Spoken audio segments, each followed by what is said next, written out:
কৃষক বন্ধু, যদি আপনি কৃষক বন্ধু প্রকল্পের টাকা পাচ্ছিলেন কিংবা আবেদন করেছেন, এই মুহূর্তের সবথেকে বড় একটি আপডেট। কৃষক বন্ধু প্রকল্পে যা টাকা পাচ্ছেন, তাদের এখন কিন্তু এই কাজটি করতে হবে। যদি আপনি আপনার প্রকল্পের টাকা রাখতে চান, এখন জারি রাখতে চান, আপনি এই প্রকল্পের লাভ নিতে চান, তাহলে অবশ্যই আপনাকে কিন্তু এই ফর্ম পূরণ করতে হবে। তার পাশাপাশি নতুন এই নোটিশে কী বলা হয়েছে কৃষক বন্ধু প্রকল্প নিয়ে, তার বিস্তারিত আলোচনা করবো আজকের ভিডিওতে। এবং আপনি ফর্মটি কীভাবে পূরণ করবেন, কোথায় কী লিখতে হবে, ফর্মটি আপনি কোথায় পাবেন, কোথায় জমা করবেন, এবং নোটিশে এই যে জারি করা নোটিশ, এখানে কী বলা হয়েছে, চলুন বিস্তারিত দেখে নিচ্ছি আজকে ভিডিওতে। আর আপনি যদি এখনও পর্যন্ত ভিডিওতে লাইক না করে থাকেন, অবশ্যই লাইক করে দিন। এর পাশাপাশি চ্যানেল সাবস্ক্রাইব করে পাশে ক্লিক করে নোটিশ করে রাখুন পরবর্তী ভিডিও সরকার পাওয়ার জন্য। আর আপনি যদি আমাদের ভিডিওটি ফেসবুক পেজ এমডি 300 দেখে থাকেন, অবশ্যই ফেসবুক পেজটি ফলো করুন। আর অবশ্যই ভিডিওটি প্রত্যেকে শেয়ার করে জানিয়ে দিন। অন স্ক্রিনে আপনি দেখতেই পাচ্ছেন নোটিশটি, যা কিন্তু 3রা জুলাই 2026 তারিখে জারি করা হয়েছে পশ্চিমবঙ্গ সরকারি কৃষি দপ্তর থেকে। তো নিচে আপনি দেখতেই পাচ্ছেন বলা হয়েছে কিন্তু আপনাদের এই যে কৃষক বন্ধু প্রকল্পে যারা লাভ পাচ্ছেন, তাদের কিন্তু আবেদনটিকে উপভোক্তাদের যাচাই করা হবে এবং রিভ্যালিডেশন পুনরায় বৈধতা যাচাই করা হবে যে তিনি যোগ্য কিনা ইত্যাদি বিষয়গুলো। নিচে কি বলা হয়েছে, প্রথমত এই যে প্রথম যে পয়েন্ট এখানে বলা হয়েছে স্পষ্ট, পিএম কিষাণের সঙ্গে তথ্য মিলিয়ে দেখা হবে।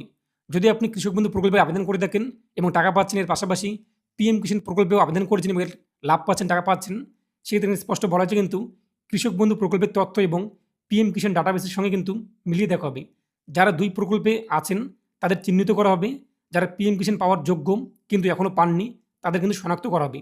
এই তথ্য কৃষক বন্ধু পোর্টালে আলাদাভাবে চিহ্নিত করা হবে, ফ্ল্যাগ করা হবে। দেখতেই পাচ্ছেন যে যদি আপনি কৃষক বন্ধু টাকা পাচ্ছেন, পাশাপাশি পিএম কিষাণ প্রকল্পে টাকা পাচ্ছেন, তো আপনার দুটো ডাটাবেস মিলিয়ে দেখা হবে যে ঠিকঠাক রয়েছে কিনা।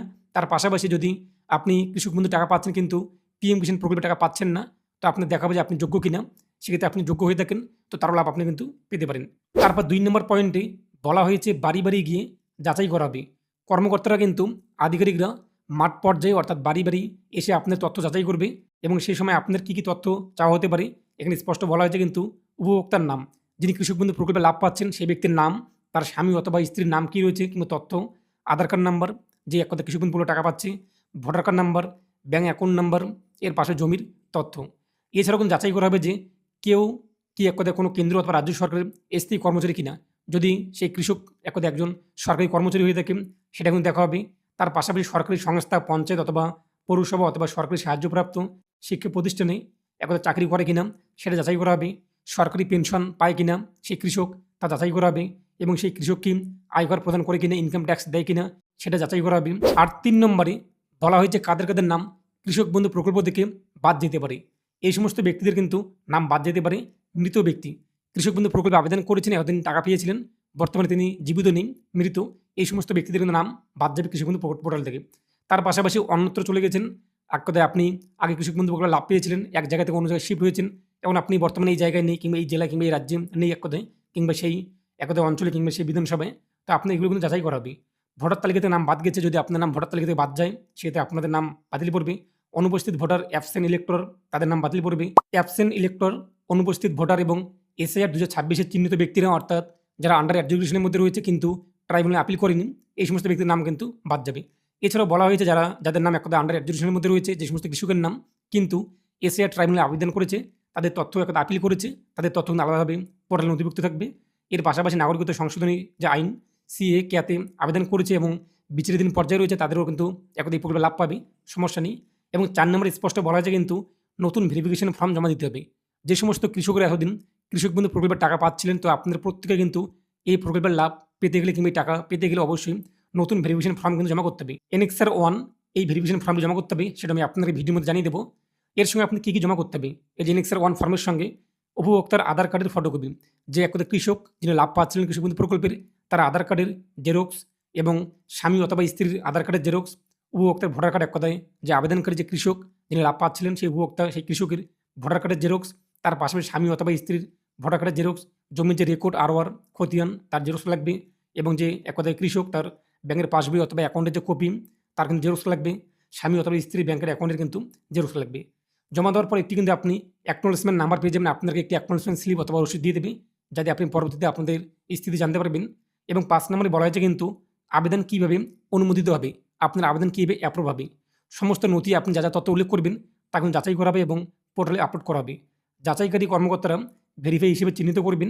এরপর অ্যাসিস্ট্যান্ট ডিরেক্টর অফ এগ্রিকালচার অর্থাৎ এডিএম যে আধিকারিক, সেই এডিএম আধিকারিক কিংবা সংশ্লিষ্ট কর্তৃপক্ষ আপনার আবেদনটিকে চূড়ান্তভাবে অনুমোদন দিলে কিংবা অ্যাপ্রুভ করলে অথবা বাতিল নাকি অ্যাপ্রুভ তিনি যেটি করবেন, তারপরে আপনার নাম কিন্তু কৃষক বন্ধু প্রকল্পে নথিভুক্ত হয়ে যাবে। 4 সপ্তাহের মধ্যে কাজ শেষ করার নির্দেশ দেওয়া হয়েছে। জেলা শাসক, ডিএম, বিডিওদের পর্যাপ্ত কর্মী এবং সহযোগিতা কিন্তু দেওয়ার নির্দেশ দেওয়া হয়েছে। তার পাশাপাশি যথাসম্ভব 4 সপ্তাহের মধ্যে পুরো যাচাই প্রক্রিয়া শেষ করতে হবে। তো এটা কিন্তু 3 তারিখে নোটিশে জারি করা হয়েছে এবং 4 সপ্তাহ অর্থাৎ 28 দিন, প্রায় 1 মাস সময় দেওয়া হয়েছে। এই 1 মাসের মধ্যে কিন্তু এই যে কৃষক বন্ধুর যে তথ্যগুলো তা যাচাই করতে হবে, এর পাশাপাশি তা কিন্তু আপলোড করতে হবে। তারপর 7 নম্বর পয়েন্টে বলা হয়েছে কিন্তু ব্যাকএন্ডে আরও যাচাই হবে। এই যে ব্যাকএন্ড, এটার অর্থ কিন্তু প্রযুক্তিগতভাবে যাচাই করা হবে। অনলাইনে আপনি তো ডকুমেন্ট সাবমিট করলেন, ভেরিফিকেশন হলো ইত্যাদি বিষয়।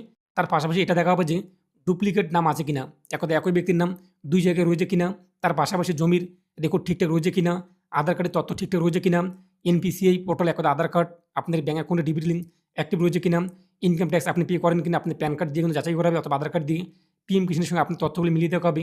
সরকারি আপনি চাকরি অথবা পেনশন পান কিনা, এই সমস্ত বিষয় কিন্তু ব্যাকএন্ডে আপনি ডকুমেন্টস তথ্য দেওয়ার পরও কিন্তু যাচাই করা হবে। 8 নম্বরে বলা হয়েছে কিন্তু পোর্টালে আপডেট করা হবে। কৃষক বন্ধু পোর্টালে প্রয়োজনীয় প্রযুক্তিগত পরিবর্তন এবং আপডেট করা হবে যাতে এই নতুন যাচাই ব্যবস্থা কার্যকর হয়। যখন এক কথা এই যে এনএক্সআর 1 ফর্ম থেকে শুরু করে এই সমস্ত কাজ কমপ্লিট হয়ে যাবে, তারপর পোর্টালে কিন্তু আপনাদের বিভিন্ন বিষয়ে একটা পরিবর্তন আনা হবে যে আপনি আপনার স্ট্যাটাস কীভাবে চেক করবেন ইত্যাদি বিষয়গুলো, সেই সমস্ত বিষয় কিন্তু আপডেট করা হবে। তো আশা করি বুঝতেই পারলেন কৃষক বন্ধু প্রকল্প নিয়ে সবথেকে বড় একটি আপডেট।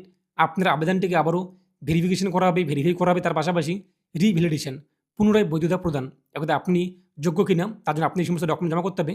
তার পাশাপাশি আপনি অনস্ক্রিন দেখতেই পাচ্ছেন যে এনএক্সআর 1 যে ফর্ম, এই ফর্মটি আপনি পূরণ করে জমা করতে হবে প্রত্যেক কৃষককে। প্রথমত আপনাদের কৃষক বন্ধু আইডি, তো এই যে কৃষক বন্ধু আইডি, যদিও এই মুহূর্তে কৃষক বন্ধু আইডি আমরা সার্চ করতে যাই কৃষক বন্ধু পোর্টালে গিয়ে আমাদের সামনে তথ্যগুলো আসে না, কোনো জায়গায় কিছু সংখ্যা দেখা যায়, বাকিগুলো ক্লস একদা গুণচিহ্ন দেওয়া থাকে, কাটা চিহ্ন। তাই আপনি কৃষক বন্ধু আইডি কিন্তু নিকটবর্তী কৃষি অফিস থেকে সংগ্রহ করতে হবে।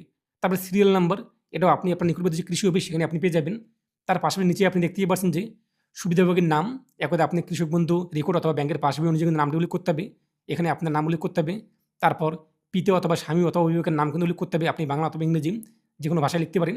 তারপর ঠিকানা আপনি উল্লেখ করতে হবে, তারপর আপনার ডিস্ট্রিক্ট, তারপর আপনার ব্লক, তারপর আপনার গ্রাম পঞ্চায়েত, এরপর আপনাদের মৌজা অথবা গ্রাম আপনি উল্লেখ করতে হবে। তো ব্যাংকের বিবরণ আপনি এখানে উল্লেখ করতে হবে। তার পাশাপাশি আপনাদের ব্যাংকের শাখার নাম, ব্যাংক ব্রাঞ্চ নেম এখানে উল্লেখ করতে হবে। তারপর আপনাদের আইএফসি কোড কিন্তু উল্লেখ করতে হবে। তারপর আপনার অ্যাকাউন্ট নাম্বার কী রয়েছে তা উল্লেখ করতে হবে। আধার সংযুক্ত মোবাইল নাম্বার, তো আপনার আধার কার্ডে যে মোবাইল নাম্বারটি লিঙ্ক রয়েছে সেই মোবাইল নাম্বার উল্লেখ করতে হবে। আধার কার্ড নাম্বার বসাতে হবে, ইপিক নং, আপনার ভোটার কার্ড নাম্বার বসাতে হবে। যদি আপনার নাম ESSD এক কথায় অ্যাবসেন্ট, শিফট অথবা ডিলেট এই লিস্টে থাকে তাহলে আপনি ইয়েস লিখতে হবে, না হলে আপনাদের নো লিখতে হবে। তারপর 9 নম্বরে পিএম কিষাণ সুবিধা পান কিনা, আপনি পিএম কিষাণ প্রকল্পের টাকা পেয়ে থাকেন তাহলে ইয়েস করবেন, নাহলে আপনি নো করে দেবেন। এরপর আপনাদের পেশা কী রয়েছে, একদিন আপনি দেখবেন কৃষি অথবা কেন্দ্রীয় সরকার অথবা রাজ্য সরকার অথবা বিভিন্ন সংস্থায় আপনি চাকরি করেন কিনা ইত্যাদি, ঠিক আপনি আমার পেশা উল্লেখ করে দেবেন। যদি একদম আপনি ফার্মার হয়ে থাকেন কৃষক, তো কৃষক অথবা কাল্টিভেটর অথবা ফার্মার আপনি লিখে দেবেন। তারপর নিচে আপনার জমির বিবরণ, আপনি যে জমির উপরে কৃষক বন্ধু প্রকল্পে আবেদন করেছেন সেই জমির জিএল নং আপনি খতিয়ানের মধ্যে পেয়ে যাবেন। সেই জিএল নং, খতিয়ান নাম্বার, দাগ নাম্বার, তারপর জমির পরিমাণ করে উল্লেখ করতে হবে।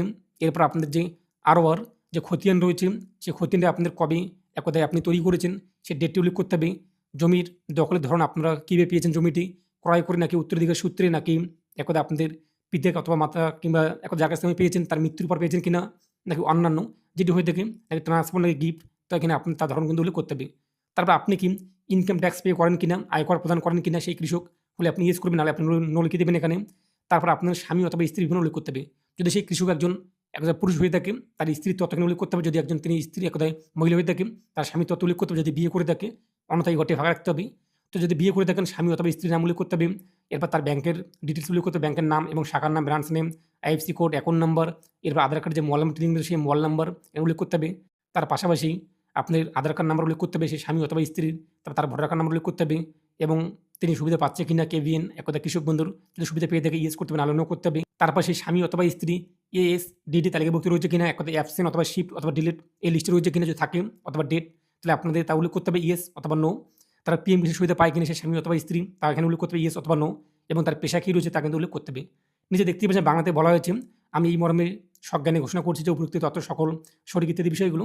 তারপর নিচে কিন্তু সে যে একটা আবেদনকারী তিনি সিগনেচার করবে, তারপরে নিচে যে এটা কিন্তু অফিস ইউজ করবে এবং নিচে আপনি দেখতেই পাচ্ছেন আবেদন গ্রহণকারী আধিকারিকের স্বাক্ষর থাকবে ইত্যাদি বিষয়গুলো। তো আপনি এইভাবে খুব সহজে এই ফর্মটিকে পূরণ করতে পারবেন। এখন প্রশ্ন, আপনি এই ফর্মটি কোথায় পাবেন? যদিও আপনার মাঠ পর্যায়ে ভেরিফাই করা হবে, আপনি বাড়ি বাড়ি আসতে পারি, অথবা আপনি আপনার নিকটবর্তী কৃষি অফিসে যোগাযোগ করুন যে তো এই মুহূর্তে কোনো এনএক্সআর 1 ফর্ম কিংবা রিভেরিফিকেশন কিংবা রিভ্যালিডেশনের ফর্ম দেওয়া হচ্ছে কিনা কৃষকদের। যদি দেওয়া হয় আপনাদের ফর্মটি দেওয়া হতে পারে, তো আপনি ফর্মটিকে সংগ্রহ করে এরপর ফিল আপ করে আপনার ডকুমেন্টস সহকারে জমা করে দেবেন কৃষি অফিসে। তাহলে আপনার যে আবেদন সেটা ভেরিফিকেশন করা হবে।